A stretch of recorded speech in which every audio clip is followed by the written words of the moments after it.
إن الحمد لله نحمده ونستعينه ونستغفره ونعوذ بالله من شرور أنفسنا ومن سيئات أعمالنا.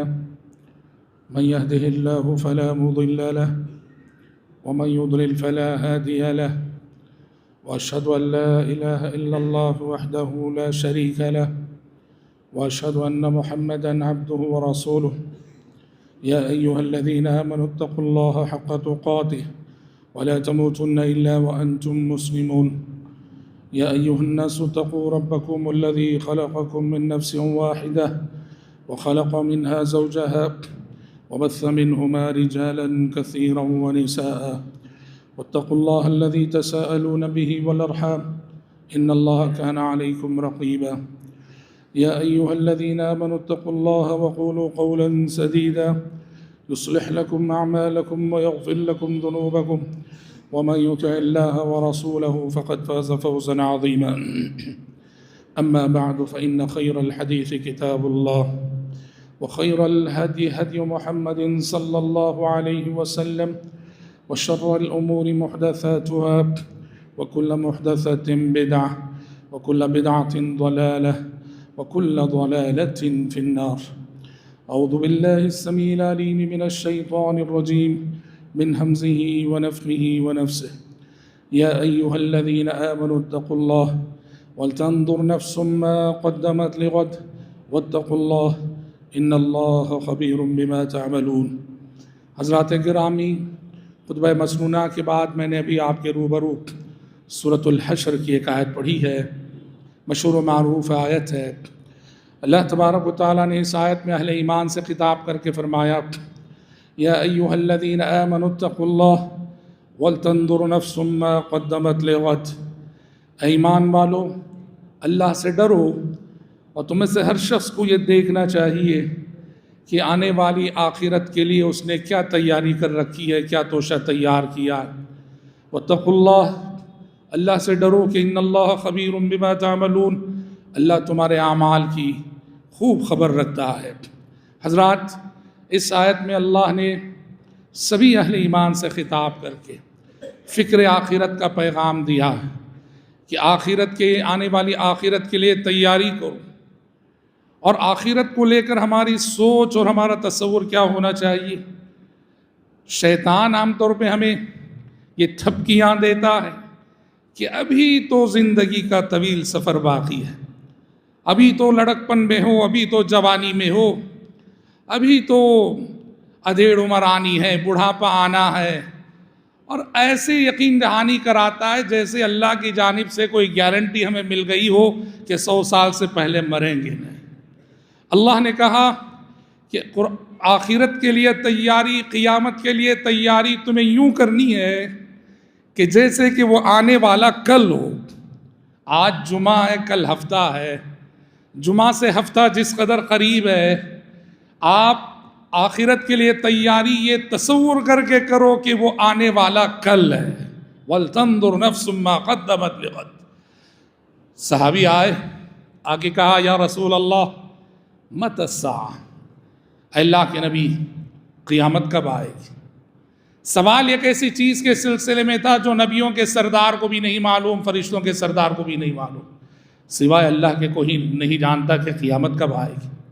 تو صحابی نے وہی سوال کیا کہ متی الساعہ، قیامت کب آئے گی؟ پیارے نبی نے کہا، وَمَاذَا أَعْدَدتَ لَهَا، قیامت کے وقت کے بارے میں سوال کرنے والے پہلے یہ تو دیکھ کہ اگر وہ قیامت آ گئی تو تو نے اس کے لیے کیا تیاری کر رکھی۔ تو قرآن مجید، نبی کریم صلی اللہ علیہ وسلم کی احادیث ہمیں فکر آخرت کا پیغام دیتی ہیں، تصور آخرت کا سبق پڑھاتی ہیں، آخرت کی تیاری پہ ابھارتے ہیں۔ حضرات، ہم سب جانتے ہیں کہ الایمان بالیوم الآخر ارکان ایمان میں سے ایک اہم ترین رکن ہے۔ جن 6 باتوں پر ایمان لانے کے بعد ایک مومن بنتا ہے، اس میں سے ایک رکن الایمان بالیوم الآخر، یعنی آخرت کے دن پر ایمان ہے۔ جب ہم قرآن کھولتے ہیں، قرآن کے پہلے ہی صفحے پر اللہ رب العزت اپنے متقی بندوں کی جو صفات بیان کرتا ہے، اس میں کہتا ہے وَبِالْآخِرَةِ هُمْ يُوقِنُونَ، کہ میرے بندے وہ ہیں جو آخرت پر کامل یقین رکھتے ہیں اور آخرت پر کامل یقین رکھ کر وہ جیا کرتے ہیں۔ حضرات، قرآن کی بے شمار آیتوں میں، دسیوں نہیں سینکڑوں آیتوں میں اللہ رب العزت نے الایمان بالیوم الآخر اور اس کے مضامین کو بڑی تفصیل کے ساتھ پیش کیا۔ کیوں جانتے ہیں؟ اس لیے کہ تصور آخرت انسانی زندگی پر غیر معمولی اثرات مرتب کرتا ہے۔ آخرت پر ایمان رکھنے والا انسان اور آخرت پر ایمان نہ رکھنے والا انسان دونوں میں زمین آسمان کا فرق ہوتا ہے۔ آخرت پر ایمان رکھنے والا انسان وہ ذمہ دار ہوتا ہے، آخرت پر ایمان نہ رکھنے والا انسان غیر ذمہ دار ہوتا ہے۔ آخرت پر ایمان رکھنے والا انسان امانت دار ہوتا ہے، آخرت پر ایمان نہ رکھنے والا خائن ہوتا ہے۔ آخرت پر ایمان رکھنے والا انسان عہد و پیمان کو پورا کرنے والا ہوتا ہے، آخرت پہ ایمان نہ رکھنے والا بے وفا ہوتا ہے، غدار ہوتا ہے۔ آخرت پر ایمان رکھنے والا انسان عدل و انصاف کا علمبردار ہوتا ہے، اور آخرت پر ایمان نہ رکھنے والا انسان ظالم ہوتا ہے، جابر ہوتا ہے، سفاک ہوتا ہے۔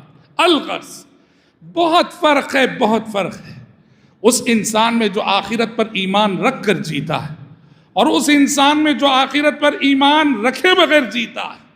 آخرت پر ایمان رکھنے والا انسان ایسی مثالی زندگی گزارتا ہے، ایسی مثالی زندگی گزارتا ہے کہ یوں جیسے کہ وہ انسانی بھیس میں فرشتہ ہو، انسانی بھیس میں فرشتہ ہو۔ اور جو آخرت پہ ایمان نہیں رکھتا وہ یوں زندگی گزارتا ہے جیسے انسانی بھیس میں جنگل کا درندہ ہو۔ یہ آپ فرق واضح طور پہ دیکھ سکتے ہیں۔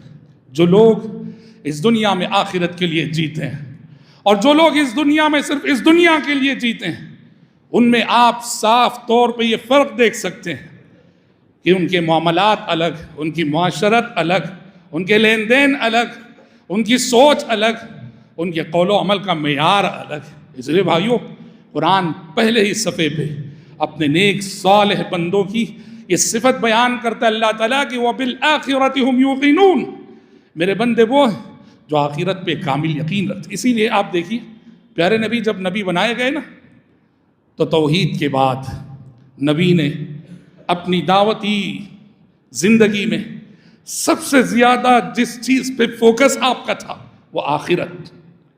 سورہ مدثر نازل ہوئی، یا ایھا المدثر قم فانذر، اے چادر اوڑھ کر چادر لپیٹنے والے پیغمبر اٹھیے اٹھیے، فانذر، ڈرائیے انسانوں کو۔ انذار کا وقت ہے یہ، تنبیہ کرنے کا وقت ہے یہ، انسانوں کو ڈرانے کی گھڑی آئی۔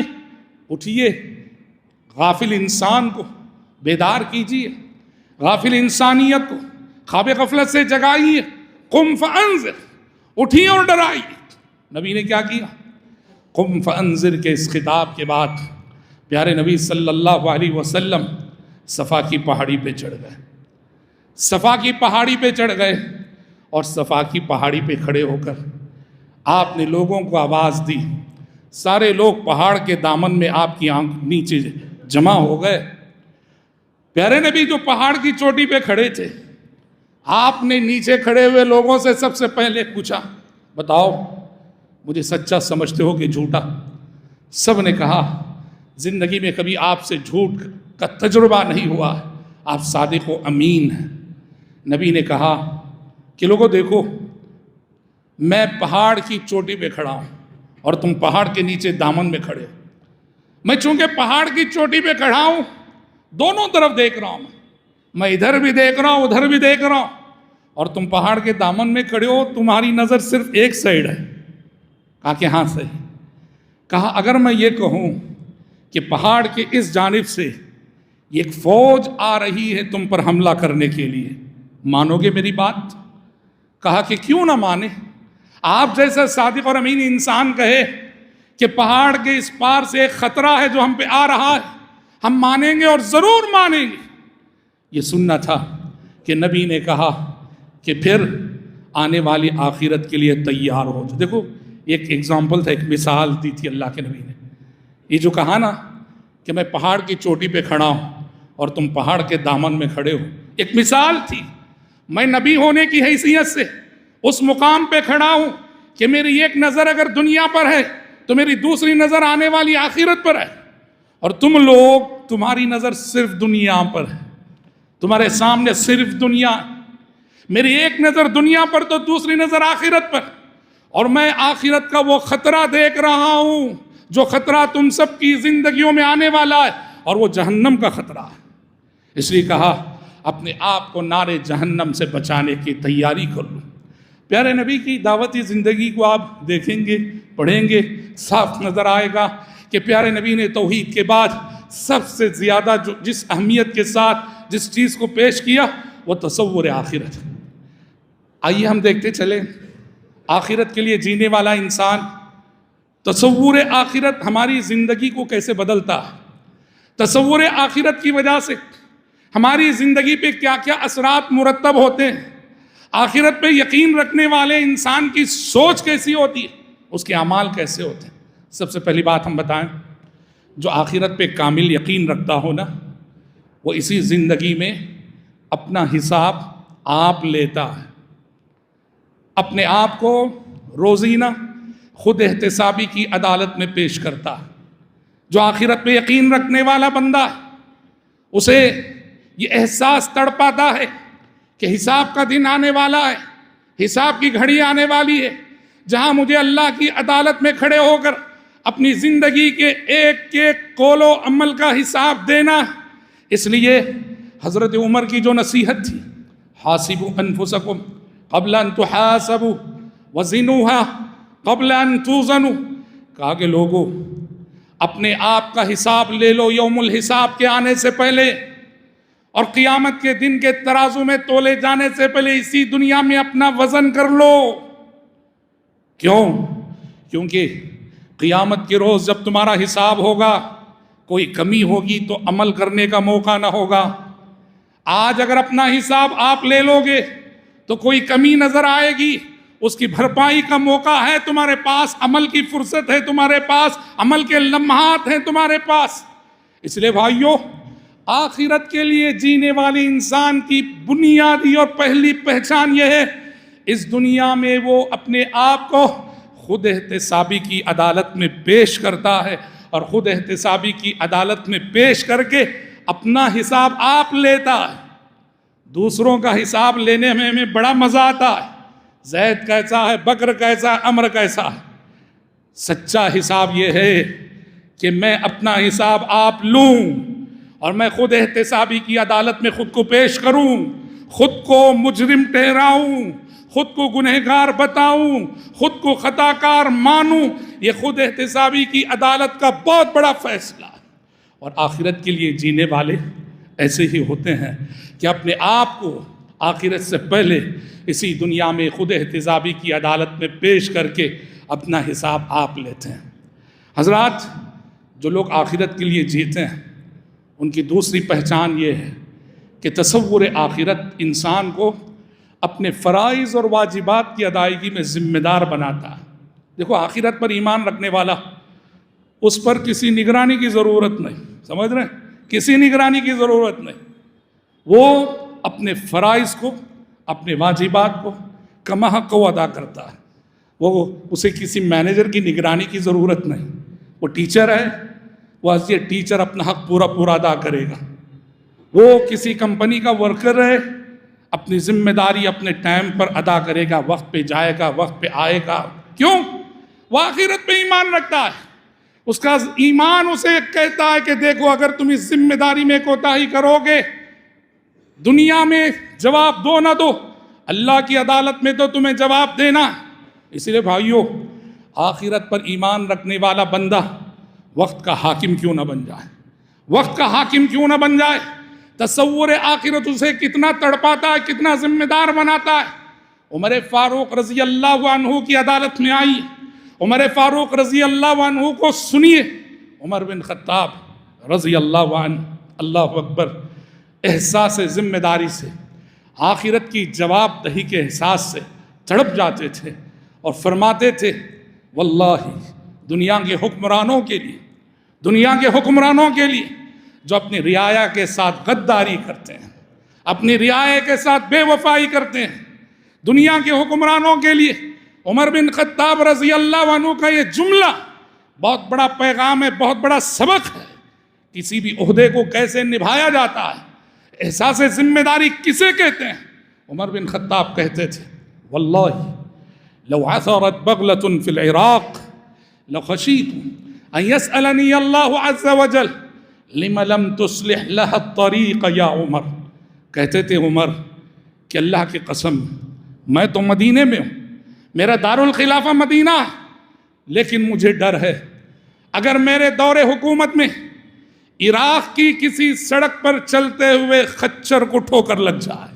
خچر جانور ہے، وہ جانور، ہاں، کہا کہ اگر عراق کی کسی سڑک پر چلتے ہوئے خچر کو ٹھوکر لگ جائے، مجھے ڈر ہے کہ حشر کی عدالت میں عمر بن خطاب سے سوال ہوگا، عمر تمہارے زمانہ خلافت میں عراق کی ایک سڑک پر ایک خچر نے ٹھوکر کھائی تھی، تم نے راستوں کو درست کیوں نہیں رکھا تھا؟ یہ احساس ذمہ داری، یہ احساس جواب دہی ہے جو تصور آخرت لیے جینے والوں کو ہمیشہ بے چین کیے رکھتا ہے۔ وہ اپنے فرائض اور واجبات کو کما حق کو ادا کرتے ہیں۔ اور غور کیجئے، اس احساس ذمہ داری کے ساتھ عہدے کو نبھا کر، اس احساس ذمہ داری کے ساتھ کرسی کو نبھا کر، حضرت عمر کا اپنے بارے میں کیا خیال تھا؟ موت کے وقت، شہادت کے وقت، آخری سانسیں جب چل رہی تھیں، چھرا گھوم دیا گیا تھا، آخری سانسیں چل رہی تھیں، آنے والے لوگ تسلی دے کر جانے لگے، انہی میں سے ایک نے حضرت عمر کو ان کی خدمات یاد دلائیں کہ امیر المومنین آپ کو تو ڈرنے کی ضرورت نہیں، آپ تو وہ ہیں، آپ کی یہ خدمات ہیں، یہ خدمات ہیں، یہ خدمات ہیں۔ حضرت عمر نے کہا لوگو کیا بات کر رہے ہو، میں تو یہ جو بار خلافت، بار امانت اپنے ناتواں کندھوں میں اٹھا لیا، اس کے سلسلے میں اللہ کے سامنے کھڑے ہونے سے اتنا ڈرا ہوا ہوں میں کہ اگر کل حشر کی عدالت میں یہ اعلان ہوتا ہے کہ عمر نے خلافت کی جو ذمہ داری نبھائی، حکومت کی جو ذمہ داری نبھائی، اس ذمہ داری کے نبھانے میں عمر نہ اجر و ثواب کا مستحق ہے، نہ عذاب و عقاب کا مستحق ہے، تو میں سمجھوں گا کہ میرا بیڑا پار ہو گیا۔ لا لی ولا علی، اللہ اکبر، کتنی بڑی چیز ہے یہ! کیسے ہمارے اسلاف تھے، اور انہی اسلاف سے محبت کا دم بھرنے والے ہم لوگ اپنے فرائض اور واجبات میں کتنی غفلت، کتنی کوتاہی ہم سے ہوتی ہے۔ اور حضرات، انہی تصور آخرت کے حوالے سے، ہمارے تصور آخرت کے سائے میں جو شخص جیتا ہے، تو تصور آخرت انسان کو کی زندگی پر یہ بھی اثر ڈالتا ہے کہ تصور آخرت انسان کو گناہوں سے بچاتا ہے، اور گناہ جب ہو جائے اسے بے چین کر دیتا ہے۔ آخرت پر یقین رکھنے والا شخص گناہ ہونے کے بعد، غلطی تو خیر انسان سے ہوتی ہے، لیکن فرق ہے آخرت کے لیے جینے والے اور دنیا کے لیے جینے والے انسان میں۔ دنیا کے لیے جینے والا انسان گناہ پر گناہ، گناہ پر گناہ، غلطی پر غلطی کیے جاتا ہے، اور آخرت کے لیے جینے والا انسان، اس کے گناہ اسے بے چین کیے دیتے ہیں، اس کے گناہ اسے تڑپا دیتے ہیں۔ وہ گناہ کرنے کے بعد اپنی معافی کو لے کے اتنا تڑپتا ہے، اس کی نیند اڑ جاتی ہے، اس کی نیند اڑ جاتی ہے، تڑپنے لگتا ہے کہ کیسے میں اپنے آپ کو اس گناہ کے دھبے سے پاک کروں۔ اللہ کے نبی صلوات اللہ وسلم علیہ مسجد میں تشریف فرما تھے، ایک صحابی آئے، آگے کہا یا رسول اللہ انی عالجت امرأة فی اقصى المدینہ، کہا کہ اللہ کے نبی ابھی ایک غلطی ہو گئی مجھ سے، ایک غلطی ہو گئی اللہ کے نبی۔ کہا کہ مدینے کے کنارے ایک عورت کے ساتھ کچھ چھوٹی موٹی غلطی کر بیٹھا میں، وَإِنِّي أَصَبْتُ مِنْهَا مَا دُونَ أَنْ أَمَسَّهَا، میں نے بڑی غلطی تو نہیں کی ہے، کچھ چھوٹی موٹی غلطی ہو گئی، لہٰذا اب میں بے چین ہوں، میں جس سزا کا مستحق ہوں، مجھ پہ حد جاری کیجئے، مجھے سزا دیجئے، مجھے پاک کیجئے۔ گناہ کہاں ہوا ہے؟ غلطی کہاں ہوئی ہے؟ گناہ تنہائیوں میں ہوا ہے، جہاں کوئی دیکھنے والا نہیں۔ اعتراف کہاں ہو رہا ہے؟ اعتراف مسجد میں لوگوں کے سامنے ہو رہا ہے، سب کی آنکھوں کے سامنے ہو رہا ہے۔ انہوں نے یہ نہیں سوچا میری عزت جائے گی، بدنامی ہوگی، نہیں۔ احساس ندامت انہیں تڑپا رہا تھا، احساس ندامت سے وہ تڑپ رہے تھے، غلطی کے دھبے سے، گناہ کے دھبے سے خود کو پاک کرنے کی کوشش میں تھے۔ نبی کریم صلی اللہ علیہ وسلم خاموش رہے۔ اتنے میں ظہر کا وقت ہو گیا، ظہر کی اذان ہوئی، اقامت کہی گئی، نماز ہوئی۔ نماز ہونے کے بعد پوری جماعت کے سامنے اٹھ کھڑے ہوئے، اللہ اللہ، پوری جماعت کے سامنے اٹھ کھڑے ہوئے، کہا اللہ کے نبی انی اصبت حدا فاقم علی، اے اللہ کے نبی گنہگار بندہ ہے، گناہ کر کے آیا ہے، میں جس سزا کا مستحق ہوں سزا دیجئے، مجھے پاک کیجئے اللہ کے نبی۔ اللہ اکبر۔ ندامت کسے کہتے ہیں؟ ندامت اسے کہتے ہیں جو انسان کو اندر ہی اندر سے تڑپاتی ہے، بے چین کیے رہتی ہے۔ اس دل پہ خدا کی رحمت ہو، جس دل کی یہ حالت ہوتی ہے، ایک بار خطا ہو جاتی ہے 100 بار ندامت ہوتی ہے، ایک بار خطا ہو جاتی ہے 100 بار ندامت ہوتی ہے۔ پیارے، اب دیکھو سزا کا مقصد کیا ہوتا ہے؟ سزا کا مقصد ہوتا ہے ندامت پیدا کرنا، اور یہاں سزا سے پہلے ہی وہ ندامت پیدا ہو چکی ہے۔ اور اس سچی ندامت کی اس سے بڑی دلیل کیا ہے؟ پوری جماعت کے سامنے کھڑے ہو کے اقرار کر رہے ہیں، بدنامی ہوگی وہ بھی نہیں سوچ رہے۔ نبی نے اس بندے کے چہرے پر سچی ندامت دیکھی، سچی تڑپ دیکھی۔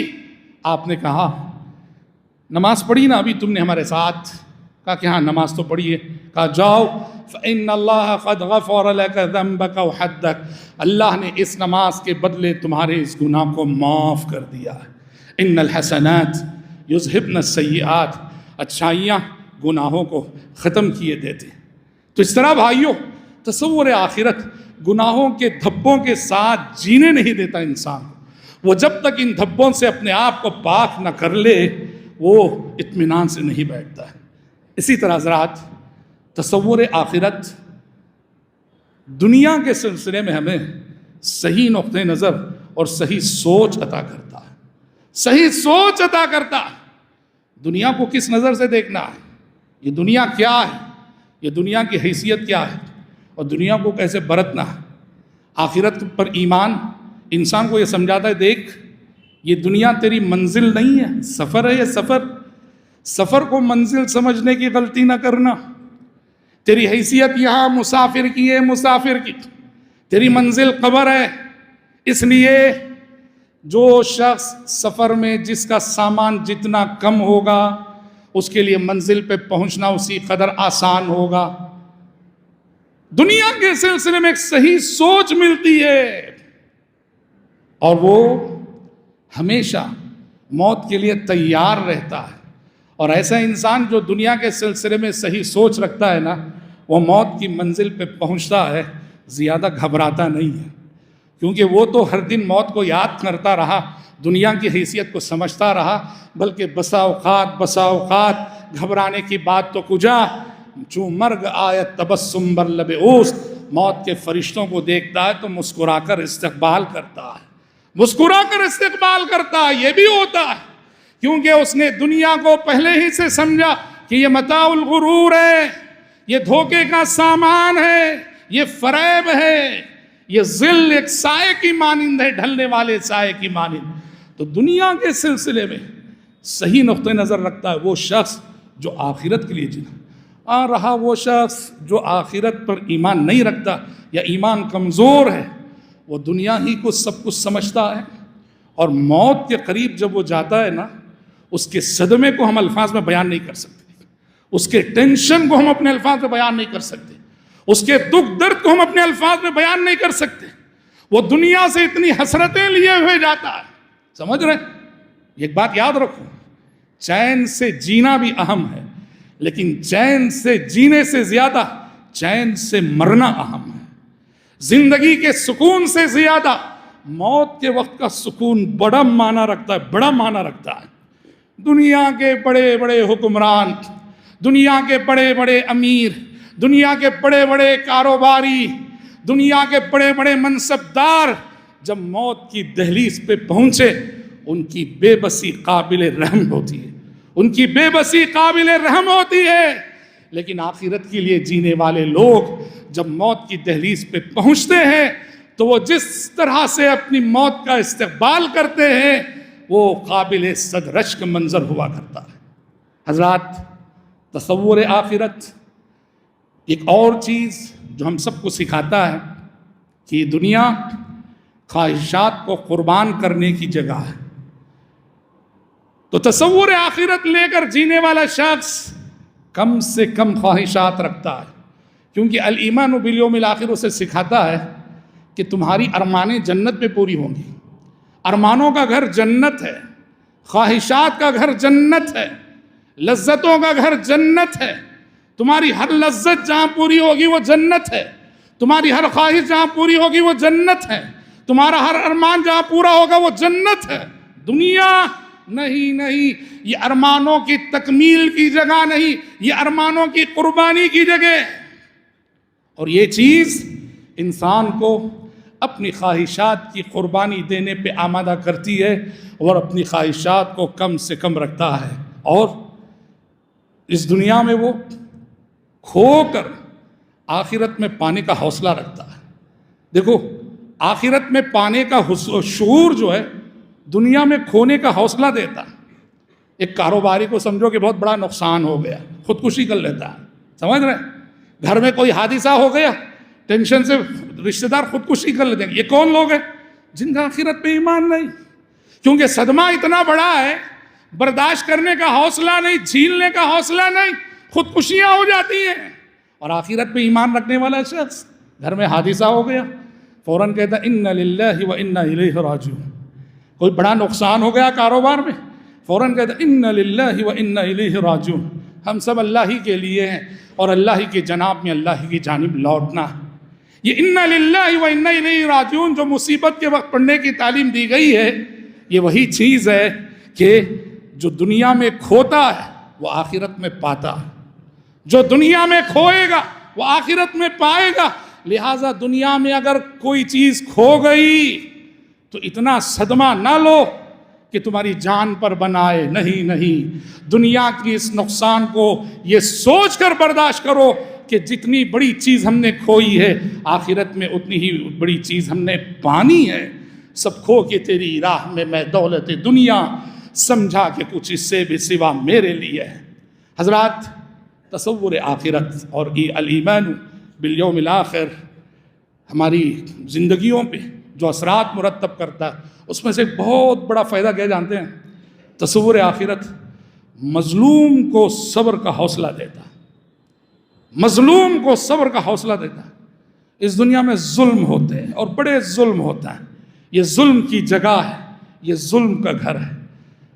اثر رسوخ والے کمزوروں کو دباتے ہیں، کچلتے ہیں، رگڑتے ہیں، مسلتے ہیں۔ ارباب اقتدار اپنی رعایا کو ستاتے ہیں، ظلم کرتے ہیں، زبردستی کرتے ہیں۔ دنیا میں بڑا ظلم ہوتا ہے، ظالم ظلم کرتا ہے، چلا جاتا ہے، مظلوم ظلم سہتا ہے اور اس کے ظلم کا بدلہ اسے اس دنیا میں نہیں ملتا۔ مظلوم ظلم سہ کے چلا جاتا ہے، ظالم ظلم کر کے چلا جاتا ہے۔ تصور آخرت ہے جو مظلوم کو ہمت دیتا ہے۔ ٹھیک ہے، مظلوم پر جب ظلم ہوتا ہے اس کا ضمیر اس سے کہتا ہے، اس کا ایمان اس سے کہتا ہے، اس کا عقیدہ اس سے کہتا ہے کہ ٹھیک ہے آج تو کمزور ہے، برداشت کر لے، برداشت کر لے۔ یہ ظالم کتنا طاقتور کیوں نہ ہو، وہ آخرت آئے گی، وہ آخرت آئے گی جس دن ایسا بے لاگ عدل و انصاف ہونے والا ہے کہ اگر سینگ والی بکری نے بے سینگ والی بکری کو ستایا ہوگا، حشر کی عدالت میں اس بے سینگ والی بکری کو سینگ دیے جائیں گے اور کہا جائے گا اس نے تجھ پہ ظلم کیا تھا، بدلہ لے لے۔ جو ذات اقدس جانوروں میں اس طرح انصاف کرنے والی ہے، وہ ذات اقدس انسانوں میں کیسا انصاف کرے گی، سوچ لو۔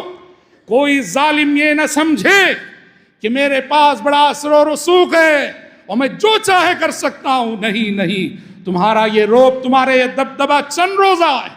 اور کوئی مظلوم یہ نہ سمجھے کہ میں بے یار و مددگار ہوں. نہیں، یہ دنیا کی حد تک تم بے یار و مددگار ہو. تمہارے ساتھ احکم الحاکمین کی عدالت ہے، تمہارے ساتھ احکم الحاکمین کا انصاف ہے. جس نے بھی ظلم کیا ہوگا، کل قیامت کے روز وہ گھڑی آئے گی جب تمہارا ہاتھ ہوگا اور اس ظالم کا گریبان ہوگا، وہ کتنا بڑا کیوں نہ ہو. وہ عدالت آنی ہے. وَلَا تَحْسَبَنَّ اللَّهَ غَافِلًا عَمَّا يَعْمَلُ الظَّالِمُونَ إِنَّمَا يُؤَخِّرُهُمْ لِيَوْمٍ تَشْخَصُ فِيهِ الْأَبْصَارُ. اللہ نے کہا کہ ظالم یہ نہ سمجھے کہ ہم اس کے ظلم سے غافل ہیں. ظلم کر لے، کتنا کرے گا، دنیا کی حد تک کرے گا. انما یؤخرہم لیوم تشخص فیہ الابصار. یہ مہلت صرف موت تک ہے. موت کے بعد تو اے ظالم تجھے مظلوم کے سامنے کھڑے ہونا ہے اور اپنے پورے ظلم کا حساب دینا ہے. اور اس دن مظلوم جس طرح سے اس کے ساتھ اپنا بدلہ لے گا، وہ حشر کی عدالت میں وہ منظر سب دیکھیں گے.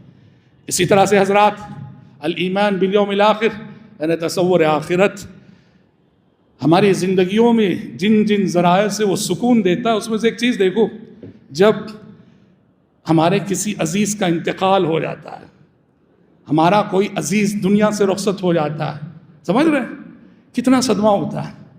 اور جو لوگ آخرت پہ ایمان نہیں رکھتے، اس زندگی کے بعد دوسری زندگی کو نہیں مانتے، ان کے لیے جانتے ہیں کتنا بڑا صدمہ ہے. بیوی مر گئی، شوہر کے لیے کتنا بڑا صدمہ ہے، اب ہمیشہ کی جدائی. شوہر مر گیا، بیوی کے لیے کتنا بڑا صدمہ، ہمیشہ کی جدائی. ماں باپ چلے گئے، اولاد کے لیے کتنا بڑا صدمہ، ہمیشہ کی جدائی. کس کے لیے؟ جو آخرت پہ ایمان نہیں رکھتے، وہ ہمیشہ کی جدائی. پھر کبھی وہ نہیں ملنے والے، کیونکہ ان کے دل میں آخرت پر ایمان نہیں ہے تو نہیں ملنے والے. لیکن مومن کے لیے موت عارضی جدائی. موت عارضی جدائی، سمجھ رہے؟ والدین انتقال ہو گئے، کل ہمارا بھی انتقال ہوگا. اور کل جب ہمارا انتقال ہوگا، رب العزت ہمارے والدین سے ہمیں ملائے گا. سمجھ رہے؟ ہمارے عزیزوں سے ہمیں ملائے گا. کہاں ملائے گا؟ عالم برزخ میں بھی ملائے گا، عالم آخرت میں بھی ملائے گا. یہ احساس ذرا سوچو کتنا سکون دینے والا ہے، کتنا سکون دینے والا ہے ایک مومن کو جو آخرت پر ایمان رکھتا ہے، کہ میں نے اپنے جن عزیزوں کو کھویا ہے، ان سے جو جدائی ہوئی ہے، یہ وقتی جدائی ہے، عارضی جدائی ہے. ہم سب ملنے والے ہیں. اللہ کے نبی نے کیا فرمایا حدیثوں میں، امہات المومنین کے سلسلے میں، جب کہ کون سب سے پہلے انتقال کریں گے، نبی نے کہا اسرعکن لحوقا بی اطولکن یدا. کہا میرے بعد تم میں سب سے پہلے مجھ سے آ کر ملنے والی وہ ہے جس کا ہاتھ سب سے زیادہ لمبا ہو، یعنی صدقہ و خیرات کرنے والی. حضرت فاطمہ سے کیا فرمایا اللہ کے نبی؟ کہا کہ بیٹے رونا مت، میرے بعد مجھ سے سب سے پہلے آ کر ملنے والی تم ہو. پتہ چلا عالم برزخ میں اللہ اپنے عزیزوں سے ملاتا ہے. حضرت بلال حبشی موت کا وقت آیا، خوش تھے. موت کے وقت ان کے چہرے پہ خوشی کے آثار تھے. حضرت بلال سے لوگوں نے پوچھا موت کی گھڑی ہے، خوشی کیا معنی رکھتی ہے؟ بلال نے کہا کیوں نہ خوش ہوں، غدا نلقى الاحبہ، کہ کل میں اپنی محبوب شخصیتوں سے ملنے جا رہا ہوں، تو کیوں نہ خوشی ہو مجھے. یعنی اللہ کے نبی صحابہ. تو دیکھو تصور آخرت ہمیں یہ سکون دیتا ہے جب ہم اپنے عزیزوں کو کھوتے ہیں، اپنے عزیزوں کا جنازہ اٹھاتے ہیں، کہ یہ پریشان نہ ہونا، بے چین نہ ہونا، یہ وقتی جدائی ہے، عارضی جدائی ہے، پھر رب العزت تمہیں ملانے والا. اس طرح ایمان بالیوم الآخر میری اور آپ کی زندگی پر محترم بھائیوں، محترم بہنوں، غیر معمولی اثر. بس یہ سب فائدے، یہ سب بینیفٹس کسے ملیں گے؟ جو وبالآخرۃ ہم یوقنون. ہم میں سے بہت سارے ایمان تو رکھتے ہیں، یقین ہے کیا؟ یقین کے مرحلے کو ابھی نہیں پہنچے ہم، یقین کی حد تک نہیں. وبالآخرۃ ہم یوقنون. جو تصور آخرت پر جتنا زیادہ یقین رکھے گا، وہ اس روئے زمین کا اسی قدر کامیاب انسان ہو.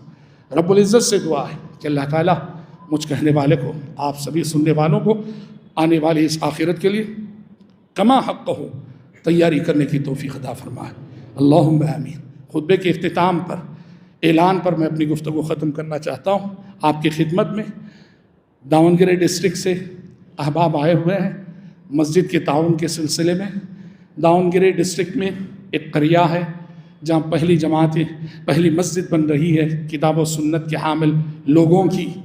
آپ سب سے گزارش ہے، انہوں نے 42 لاکھ میں 42 لاکھ میں مسجد کے لیے جگہ خریدی ہے، وہ آج آپ کی خدمت میں حاضر ہوئے تعاون کے لیے۔ آپ بھائی بہنوں سے گزارش ہے کہ ان کا تعاون کرتے ہوئے جائیے۔ ایک مصلح کی قیمت 8,000 اور 1 اسکوائر فٹ کی قیمت 1,000 روپے۔ اللہ آپ کے صدقات و خیرات کو قبول فرمائے، اللہم آمین۔ بارک اللہ لنا ولکم فی القرآن العظیم ونفعنا وإیاکم بما فیہ من الآیات والذکر الحکیم، انہ تعالی جواد کریم ملک بر رؤوف رحیم رب حلیم۔